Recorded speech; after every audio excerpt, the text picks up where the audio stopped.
it's Messi!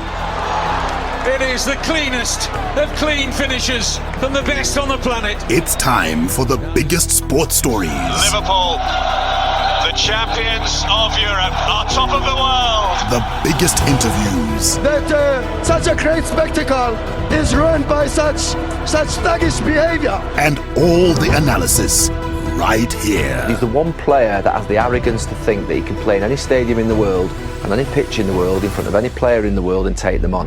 Every weekday, it's my sport, it's your sport. It's ZiFM Sport. Let's join the team for the biggest show in the world of sport on ZiFM Stereo. My station, your station. It's a very good evening, Zimbabwe. It's a Monday edition of ZiFM Sport here on ZiFM Stereo, my station, your station. We love this edition of ZiFM Sport because it is our review show where we look at the weekend that was and what a weekend it was indeed. And in some cases, particularly like on the home front, we'll be throwing forward to action that is to come because Zimbabwe cricket batting sensation Wesley Madhevere is excited to be part of the Chevron's test squad ahead of the series against Afghanistan, which begins tomorrow. We hear the thoughts of the ZiFM Sport team on that series and indeed Wesley Madhevere. Hearing from the young man himself, the team is Mike Madoda, Chris Midzi, Alois Bunjira, GQ he calls himself. We used to know him as Zola, Crisscross or Gaza Man. That's Alois, our man, our football pundit here on ZiFM Sport. And then of course our producer who puts it all together, our Iniesta if you like, he is Sean Tafirenyika. My name is Barry Manandi. In international sports news, we got Six Nations Rugby where Wayne Pivac vowed there is no danger of Wales allowing themselves to be carried away by a Triple Crown triumph following their thumping victory over England. We have more international sports news for you when we take you around the world in 60, beginning in India where spinner Ravichandran Ashwin feels criticism of the Ahmedabad pitch is out of hand in the wake of his side's test victory over England inside 2 days. In Bahrain, Formula One has declined an offer from Bahrain to vaccinate all personnel attending preseason testing and the year's opening Grand Prix. And in the United States, Tiger Woods has expressed his gratitude for the huge show of support from many of the players on the final day of the WGC Workday Championship at the concession. We'll then have plenty of football in the second half of the show. The Castle World Football Report kicking off in the Premier League where Mikel Arteta felt Arsenal performed with courage to end a damning 6-year run by beating Leicester City at the King Power Stadium. In Italy, Andrea Pirlo feels that Juventus did not have enough leaders who could understand the moment as they threw away 2 points at Verona in Serie A action on Saturday. Over in La Liga, Gerard Piqué has warned Barcelona's La Liga title rivals that the Catalan side are right back in the race after an impressive 2-0 win away at Sevilla. And Yusuf Poulsen says that RB Leipzig are dreaming of winning the Bundesliga after their dramatic come-from-behind 3-2 win over Mönchengladbach. Initially done by Fleetwood Mac and then reprised by The Cause. Now David Guetta has taken a crack at the song they call Dreams. He's joined by Morton and it's featuring Lani Gardner. It's called Dreams. The Warriors, the Chevrons, the Cheetahs, the Mighty Warriors, and the Sables. From the pool to the track to the field, we are Team Zimbabwe.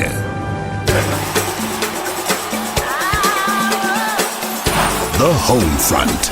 Local sports news and analysis.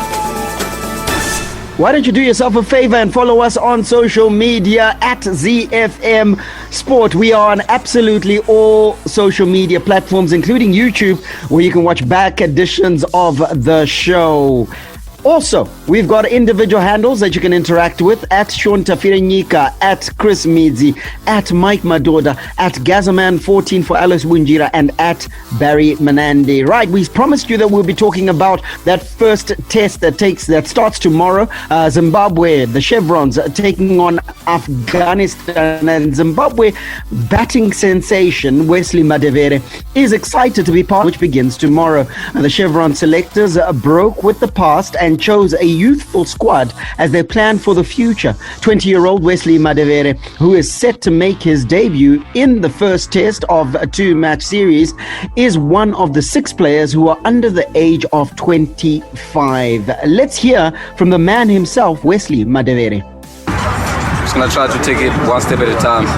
If I can be able to put some runs on the board and help the team win games as well as taking wickets, I think that would be perfect for me.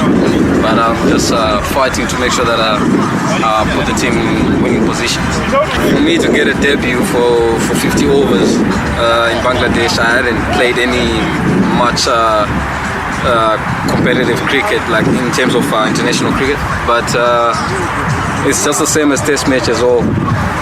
The experience that I got playing first-class cricket, I think it's gonna help me as well. But from the experience that I got playing 50-over matches, I'll just say the confidence. It's important as a player to just have soft confidence. I think it will help you in so many situations. It doesn't matter your technique or what, but if you just have belief in yourself and self-confidence, I think that will help you. Z. Mike, he speaks very well about his expectations, his excitement, and the privilege of being part of this side. But we've got to say, this young man has certainly shown some green shoots of being something special, hasn't he? Absolutely, Barry. He is someone that a lot of people at Zimbabwe cricket are looking to be the batting mainstay of the chevrons for years to come. He's just 19 years old. He's got at least 10, 12, 13, even 15 years of international cricket in him if he's managed properly and if he's able to fulfill the promise and the initial promise that he has shown. And he's done that in the one-day international and T20 setup, Barry. He's a very capable batsman, solid technique. He's also able to score rapidly, I think, which surprised a lot of people because people thought that he'll be a very defensive sort of player. If you go back to Tatenda Taibu initially came onto the scene at about the same age.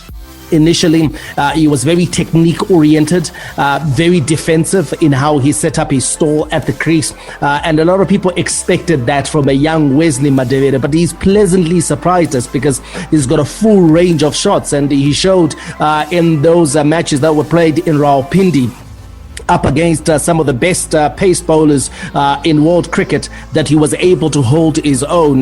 This is going to be obviously a different test because this is test cricket. The fields are going to be spread out. The captains obviously have got plans for each and every player. The good thing is that there is very little data for Wesley Madhevere that is going around in terms of his approach in test cricket because he's a debutant, so they're not going to have anything to show them exactly what his approach is going to be. So it's a fresh page for Wesley Madhevere, and I think it's a series that he should enjoy. Just go out there, play his game, express himself, and obviously put his hand up, lay a marker down for the selectors in terms of the full test side.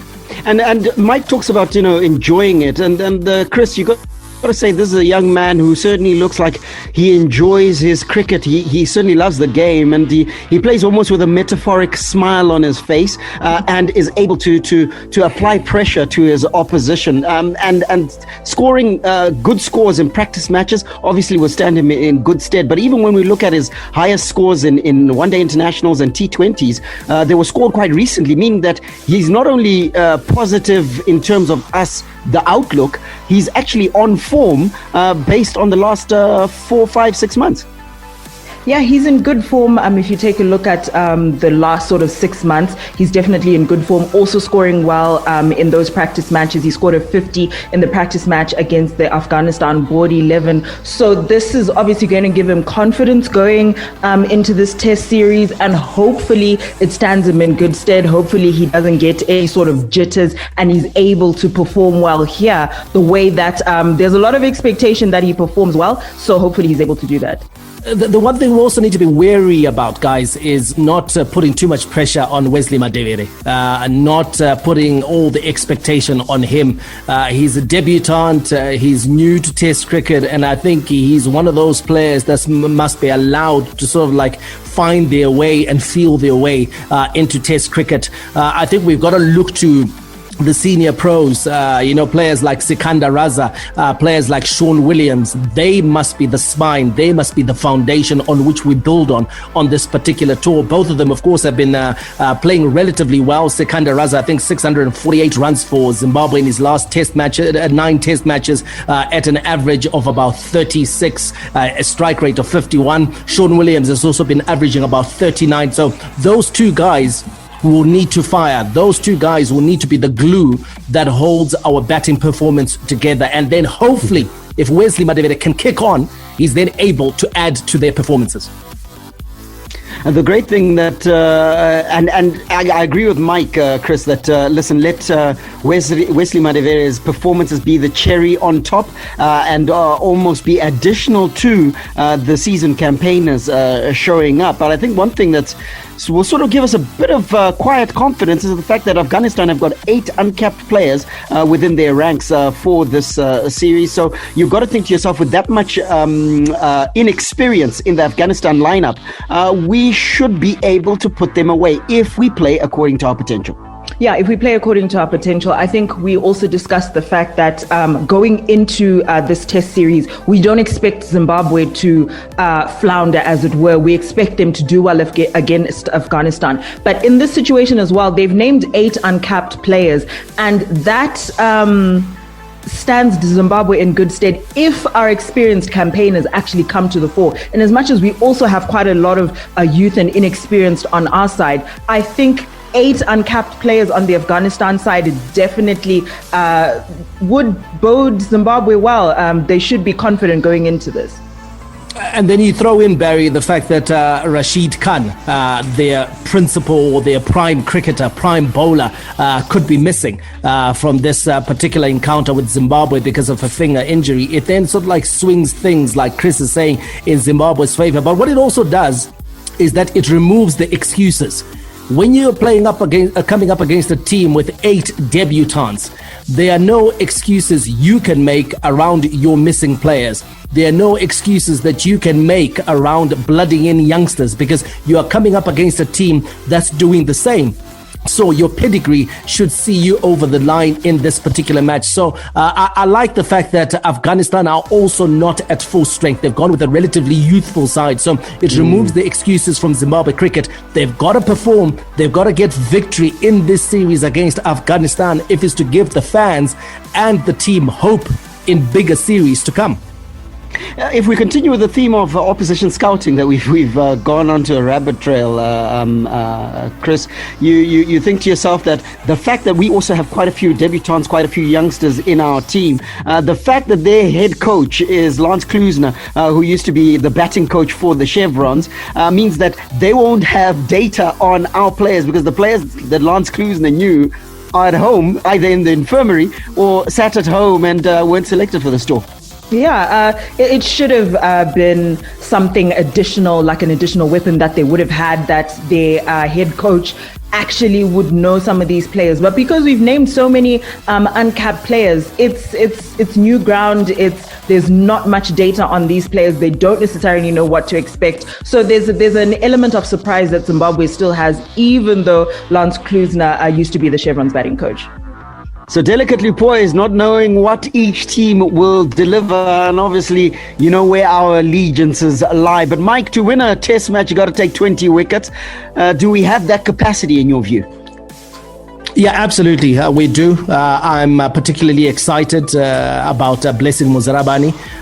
We saw him, of course, compete very favorably in Pakistan in conditions that he was not too familiar with. So he's a player that's capable of making the necessary adjustments, even against high-quality opposition. So I expect him to do the same in the United Arab Emirates versus an Afghanistan side who are no equals of Pakistan. So I'm excited about him. But we've also got to improve, Barry, in our fielding. There was a time when Zimbabwe used to be one of the leading nations in that particular aspect of cricket, right alongside the likes of Australia and South Africa. We're a very good fielding side, and it used to narrow the gap, as it were, with some of the better nations. But now the amount of chances that go begging in the field, the amount of catches that we sort of like drop and are able to take, for me it concerns me, because you need to take your chances when they come your way. So I hope to see a far better fielding performance than we saw on the subcontinent in Pakistan. That's a fantastic point, Mike. And in truth, you throw back to names such as Grant Flower and what they used to do in the field compared to luminaries of fielding like John T. Rhodes at one stage. So we need to get back to those glory days if we want to take wickets and win test matches. It's a nice soft landing, one would assume, for Zimbabwe against Afghanistan, and we hope that we can do the business. The test match starts tomorrow. We'll keep you appraised and updated as to what is going on. We also understand that the national television station has been given the rights to show the game, so we'll be able to see what our chevrons are doing. And I suppose in Zimbabwean fashion, go chevrons, go. Hi, my name is Sean Williams, Zimbabwe cricket captain. You're listening to ZiFM Sport. Z. Let's give you a local sports news roundup, starting with boxing, where Zimbabwean boxer Tinashe chairman Madziwana says he's going back to the drawing board after he lost his African Boxing Union featherweight title fight to Namibia's Nathaniel Kakololo over the weekend in Windhoek. Madziwana was knocked out in the 8th round. The Delta Force Boxing Academy boxer had hoped to overcome the effects of a long break from the ring and beat his opponent. However, Kakololo proved the better boxer. In motorsport news, Zimbabwe's junior motocross champion rider Emmanuel Bako blasted to a maximum point score in the 85cc Pro Mini class to maintain his winning run in the 2021 Mayfair Gearbox Inland Championship Series at Terra Topia, just outside Johannesburg on Saturday. Bako was simply brilliant, strolling to victory in Moto 1 and Moto 2 to see off two promising young South African riders, Nathan Kun and Joshua Williams. The victory was Bako's second straight win in this regional championship series. Let's wrap it up with football news, where Spain-based Martin Mapisa is excited with the prospect of finally making his senior debut for his country after being named in the Warriors provisional squad for the forthcoming Africa Cup of Nations qualifiers against Botswana and Zambia. Mapisa, who is in top form for his club Zamora in the Spanish third team, failed to come for the last two call-ups against Algeria and a friendly against Malawi last year because of the COVID-19 restrictions imposed by the Spanish government. The 22-year-old goalkeeper, who last did national duty for the young Warriors when the under-23s played against Mozambique and South Africa in the Africa Cup of Nations qualifiers, is hoping that there will not be any hindrances this time round. Now, Alois, Mapisa is excited about the prospect of representing Zimbabwe, and there are many pundits who are also keen to see what he's got to offer to the Warriors setup, because if you take a look at the goalkeeping department for the Warriors, it's arguably our weakest.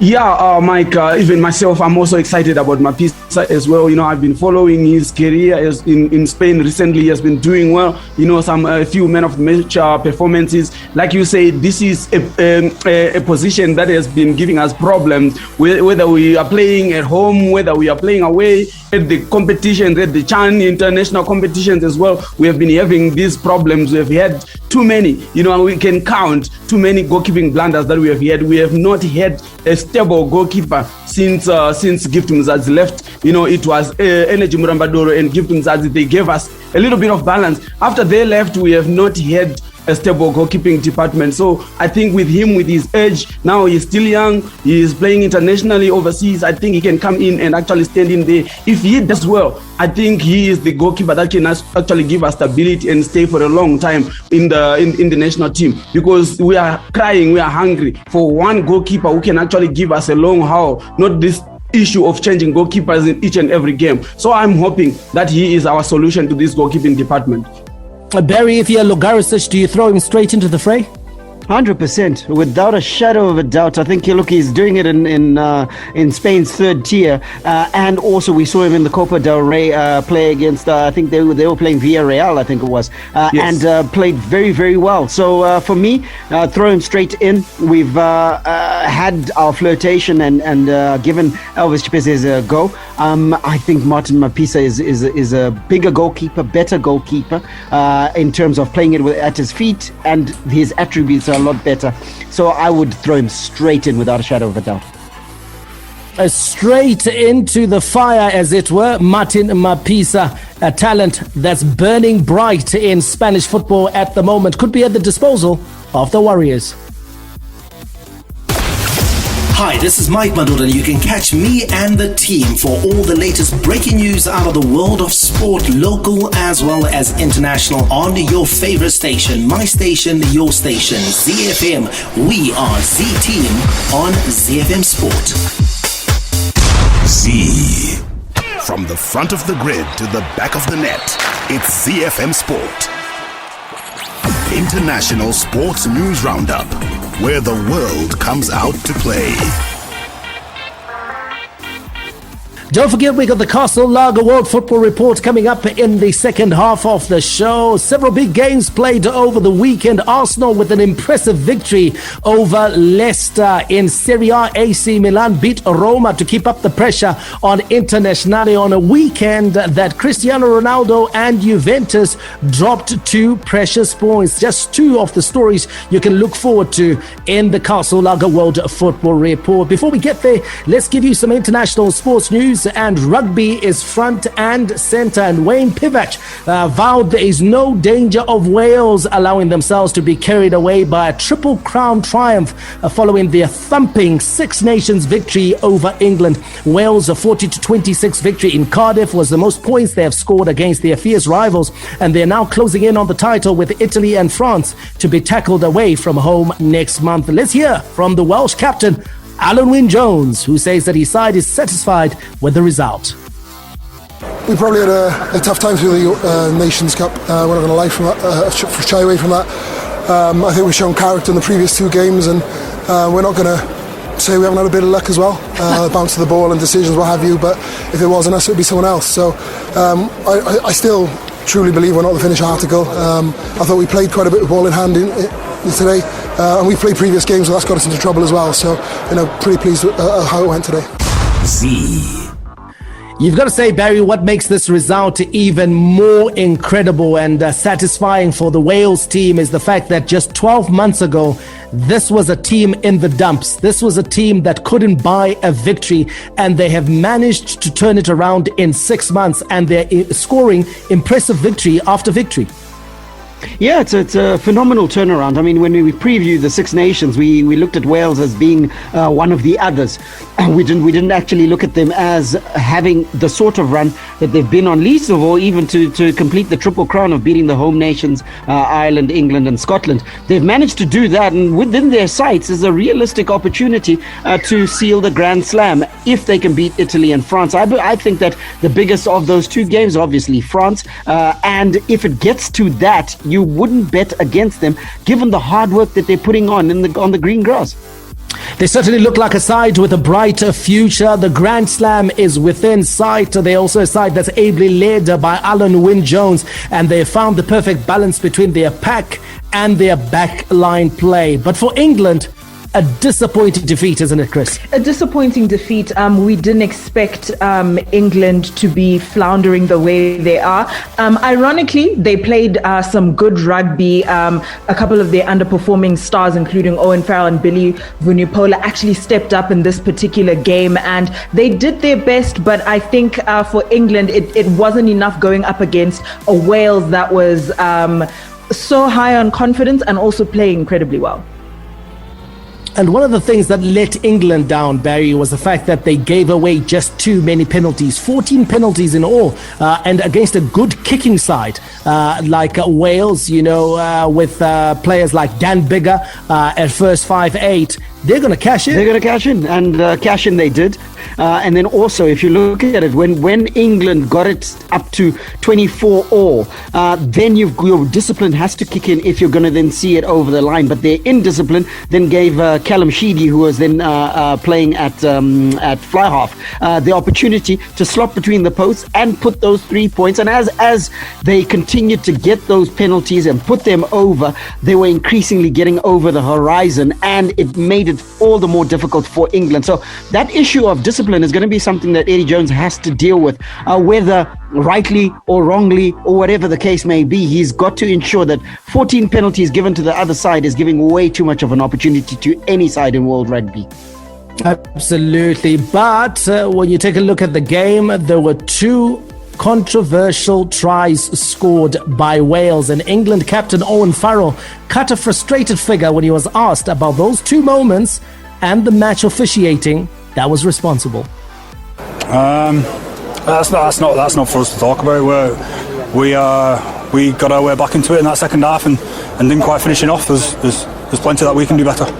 What were you trying to say to the referee? I mean, you clearly felt you had a case. Look. There's no point in talking about it now. That's for everyone else to talk about. We'll focus on what we can control.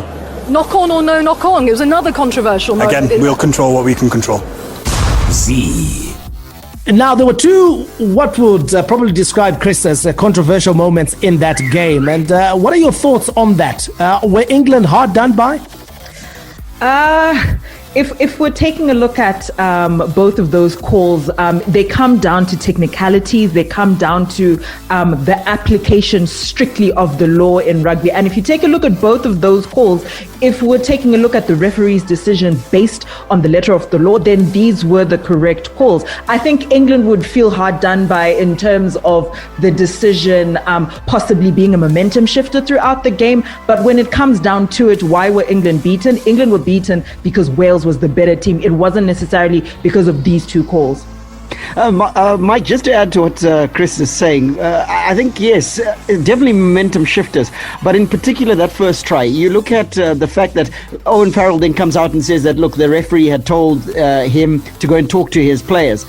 So if that is in fact the case, then they have a almost practical case in the sense that he's talking to his players. You've asked him to do exactly that, and meanwhile he's supposed to be setting up his defense. They take advantage of it and they score a try. But Barry, it's not as underhand as that, because yes, he was allowed to go and speak to his team. But remember that rugby has got set procedures. So one of the set procedures is that he called time off the clock. So the clock was stopped. And then he indicated that time was back on.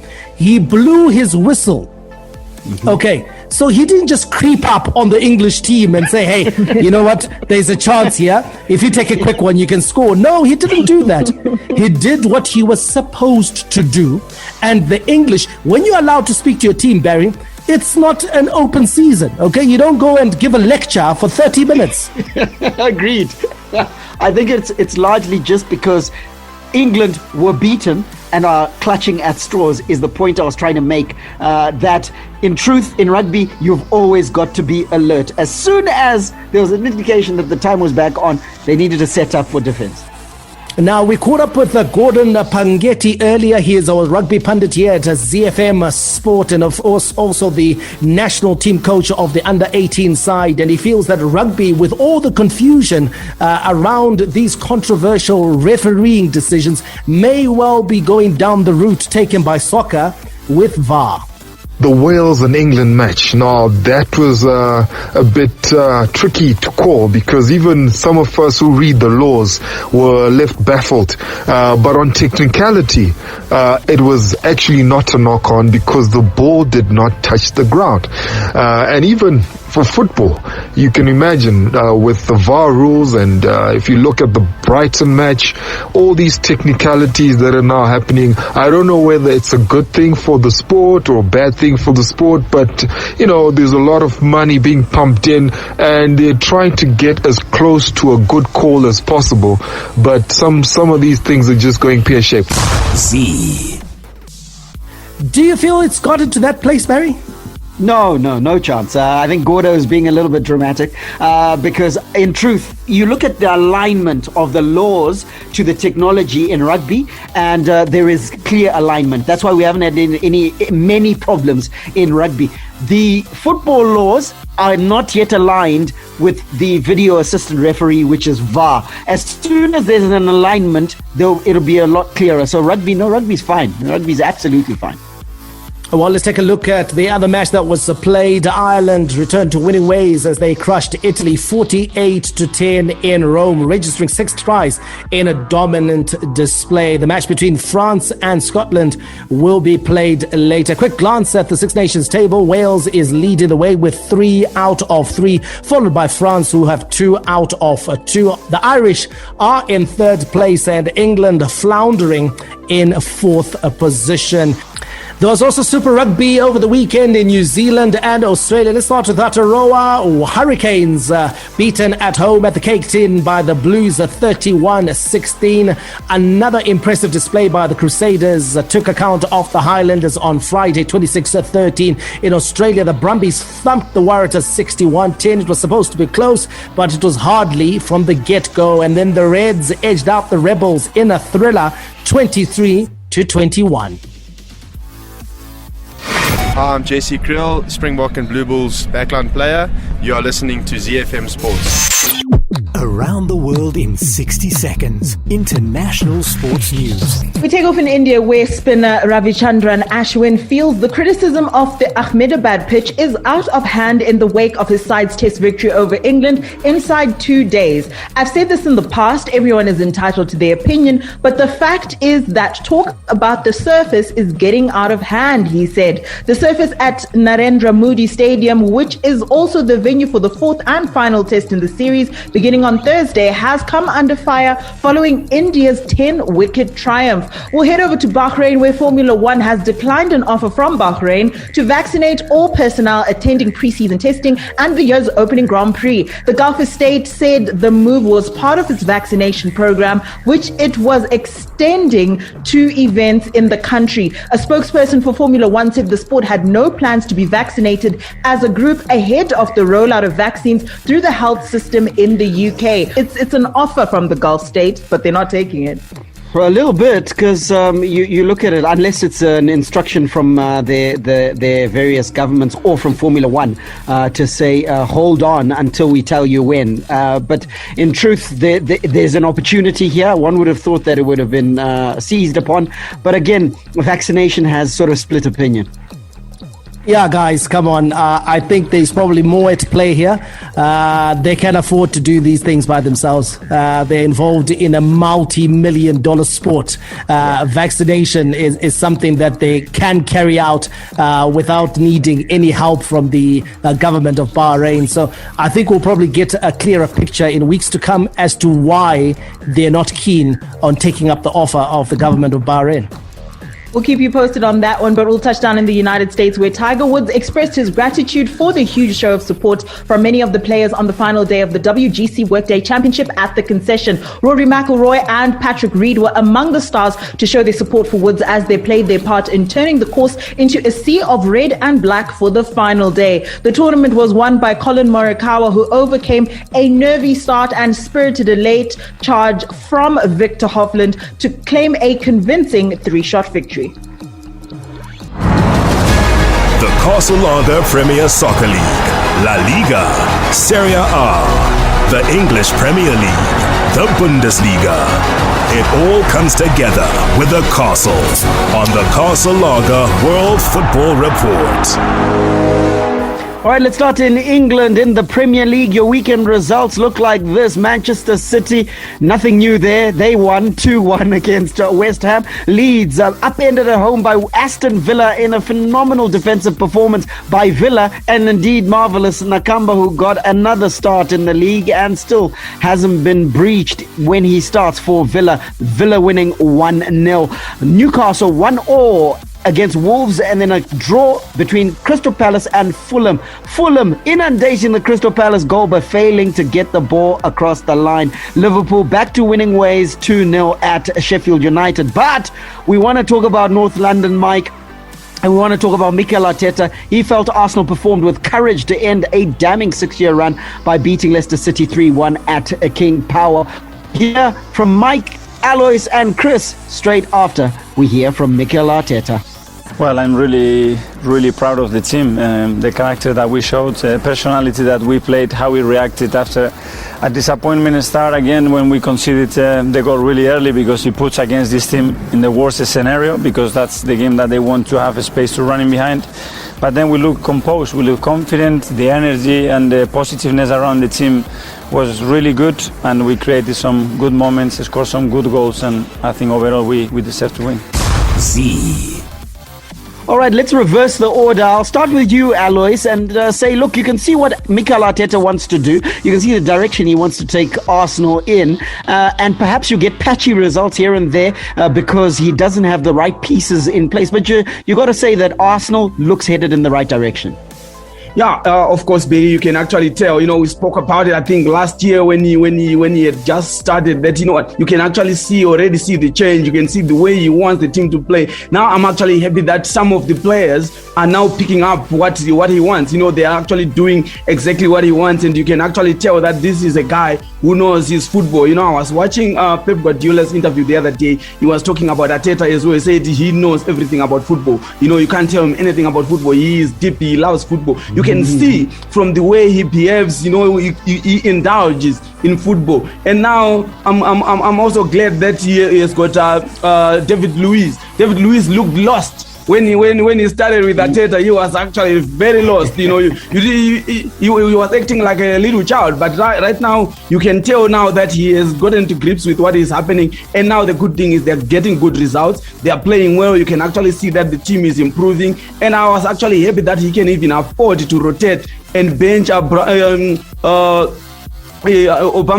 He can actually decide to rest him, and still the team goes on to win. So you can see that he needs a little bit more pieces to actually make his pass well, but he's in the right direction. Alois makes a fine point, Chris. Starting lineup without Bukayo Saka, one of their best players this season. A starting lineup without Aubameyang, and still getting a result is the sort of way that you need, especially in a congested season like this one. Especially in a congested season like this, you need to be getting your goals from multiple sources. You need to be able to trust multiple players so that, like Alois said, you are able to rest some of these players. If you take a look at those 3 goals from 3 different players, David Luiz, Lacazette, Pepe, all scoring goals for Arsenal. And it relieves the pressure, I think, off of players like Aubameyang, who I think for a little bit were the guaranteed goal scorers. He was the one that the team relied on, and he contributed more than half of their goals last season. So I think it takes the pressure off and also gives the opportunity for more goal scoring if you're able to get it from multiple sources. Certainly does. And we're talking about North London. The other team in North London is Tottenham, and Gareth Bale's Tottenham resurgence continued as he inspired Jose Mourinho's side to a 4-0 victory over Burnley. Burnley, classically a mean side, Mike. They don't give much away very easily. But to be blasted 4-0 last season, they were beaten 5-0 by the same opponent. Tottenham's got a taste for this team. Well, this is the way we want to see Tottenham Hotspur play, and I think this is what their fans have been crying out for all season, for Mourinho to set up his stall in an attacking sense, to have his best attackers on the field of play. Gareth Bale started the game, and Gareth Bale impressed, and obviously you've got Son as well as Kane, who are always involved in the thick of the action, and that's how I think Tottenham needs to approach these games versus your Burnleys, versus your Fulhams, versus your Crystal Palaces and Southamptons of this world. With all due respect, they have got to act like they're the bigger club and play in that manner. Have that approach where you look to dominate possession, dominate play, and score goals, and not the safe approach that we've seen from Mourinho in previous games. Some swashbuckling stuff played by Tottenham Hotspur, and as Mike says, that's how we love to see Jose Mourinho's Spurs playing. Gareth Bale getting 2 goals and an assist. A fantastic performance by him. Let's wrap it up with some refereeing controversy. West Bromwich Albion winning 1-0 at home. Brighton were the visitors. Brighton getting 2 penalties, but some refereeing controversy in that one about a quickly taken free kick, and then Ole Gunnar Solskjaer taking aim at officials for taking 2 points away from his Man United side in their goalless draw at Chelsea. Does it concern you, Alois, that we don't seem any closer to getting a convergence of the laws being implemented by the referees and the VAR? Yeah, it's confusing. It's confusing, baby, because at times you have to find that the referee is being called by the VAR people to come and have a look at the situation, and the only good thing about it is that the referee has got the final say. That's the only advantage. But otherwise, it's so confusing. We don't know what is a handball, what is not a handball. When the handball is committed, we don't know whether the referee is going to give it or not. You know, we have to, everybody, including the players, we have to wait. Even when we see that the ball has touched the end, but is the referee going to give it? What is he going to say about it? We are not there where we all know. That's a handball, that's a penalty. We need to come to a place where we meet together so that we can know the correct decisions.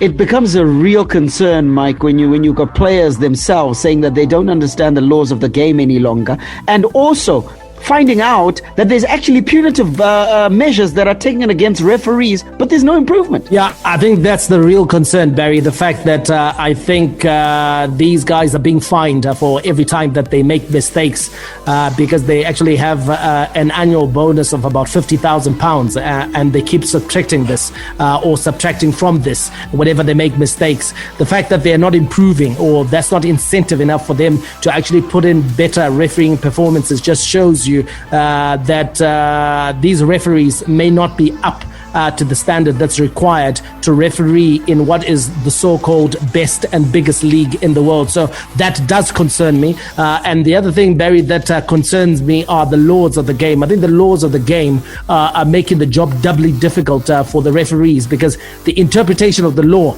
that's a very grey area. And as long as they create these grey areas around the handball, as long as they create these grey areas in the laws of the game, and it's not black and white and easy for the referees to interpret, then we're going to get a lot of these controversial decisions where there is no consistency in the application of the law. Yeah, and Lee Mason was railed by Nuno Espirito Santo. Lee Mason, of course, the ref in that West Bromwich Albion Brighton game, and I think he feels a little bit vindicated, saying that Lee Mason wasn't good enough to referee Premier League games. You agree with Mike, Chris, where you've got to say that, look, I think there's a need for a team huddle where IFAB, those who create the laws, begin to make them line up with the VAR. Yeah, there's a conversation that needs to happen there. Initially, I think we all thought that VAR not working in English football was a result of the human error from the referees. But referees work according to a guideline. And if that particular guideline, the rules and the protocols, if those are not clear, then it becomes subjective. Once things are objective, it stands to doubt, and that's why we have all of these discrepancies in terms of decision making. So a conversation needs to happen, and the rules need to be cleaned up such that they're not subjective. A clear and obvious error, it's almost a subjective thing for different referees. So it needs to be cleaned up, and the rules need to be cleaned up, and the referees also need to be part of that conversation because they're the men on the field. Now, the resounding call from everyone in football is make it better. Looks like it was a good weekend for Liverpool, because above them, Chelsea, West Ham, Leicester, Manchester United all dropping points this past weekend. Tonight's game is Everton taking on Southampton.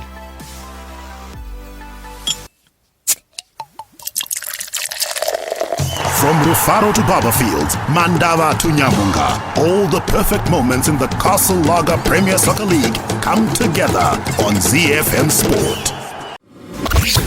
Your weekend results out of Italy: Spezia and Parma sharing the spoils. It ended in a 2-2 draw. Bologna beating Lazio 2-0. Good win, that one for Bologna. Sampdoria beaten at home by Atalanta 2-0. 2 was the flavor of the day in Italy, as Cagliari also put 2 goals past Crotone. Udinese beat La Viola. Fiorentina 1-0, and Napoli 2 good for Benevento.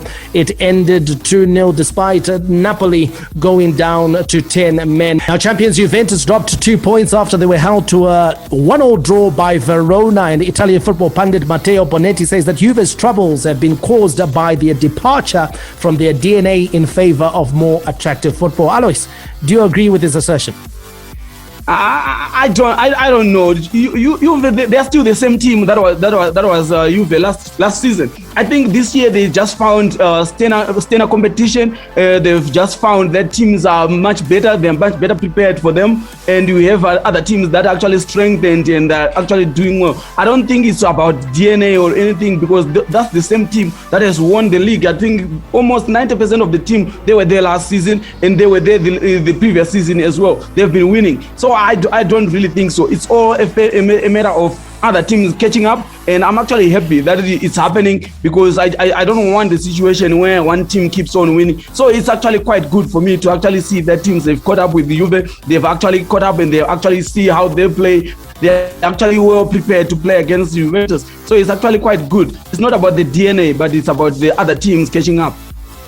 Juventus troubles to the benefit of the Milanese clubs, who both won over the weekend. Antonio Conte happy with goals from Lukaku, Damian and Sanchez as Internazionale romped to a 3-0 victory over Genoa at the San Siro. And then AC Milan getting a thrilling 2-1 victory over Roma last night that restored a 4-point gap at the top of the Serie A standings. Juventus is in third. They trail Internazionale by 10 points, but they do have a game in hand.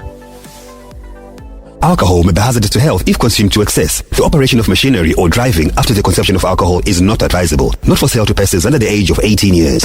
Castle Lager is more than just beer. It's pure liquid gold, crafted from the finest local ingredients to deliver a taste that is somewhat dry, somewhat bitter, but never sweet. It's the taste that stood the test of time. It all comes together with a castle.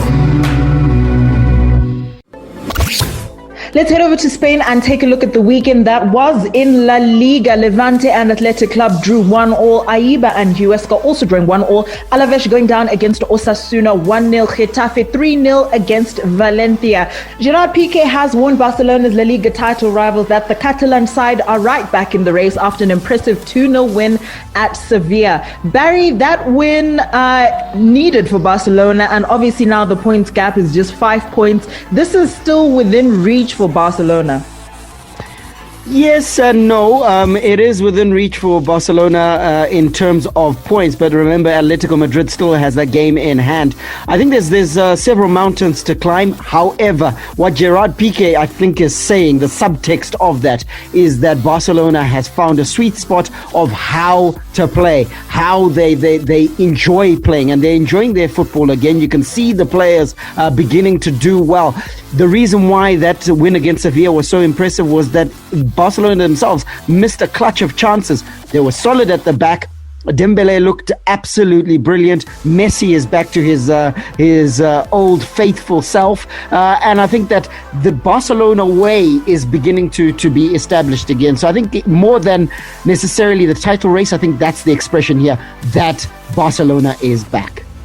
Barcelona securing an important win, but leaders Atletico Madrid also managed to get a vital 2-0 win away to Villarreal to reaffirm their title ambitions following a difficult run of results.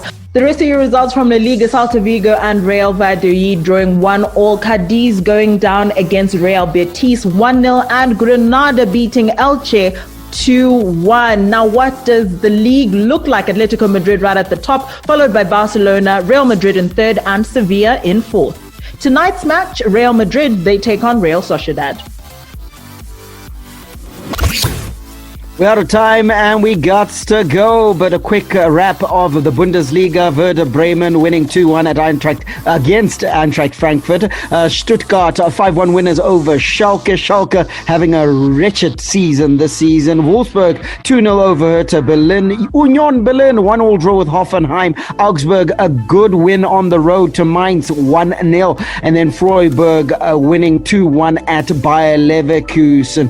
Yusuf Poulsen said RB Leipzig are dreaming of winning the Bundesliga title after their dramatic come-from-behind 3-2 win over Borussia Mönchengladbach. Hansi Flick hailing Leon Goretzka's excellent 3-assist display against Cologne, but admitted he was not entirely pleased with Bayern Munich's overall performance in Saturday's 5-1 win, and then Borussia Dortmund scoring 3 second-half goals to ease past struggling Arminia Bielefeld 3-0 as they climbed back into 5th place. That's all we got time for. We're back tomorrow for Top It Tuesday. Don't miss it. May God richly bless you. That's my story, and I'm sticking to it. Menandi, out.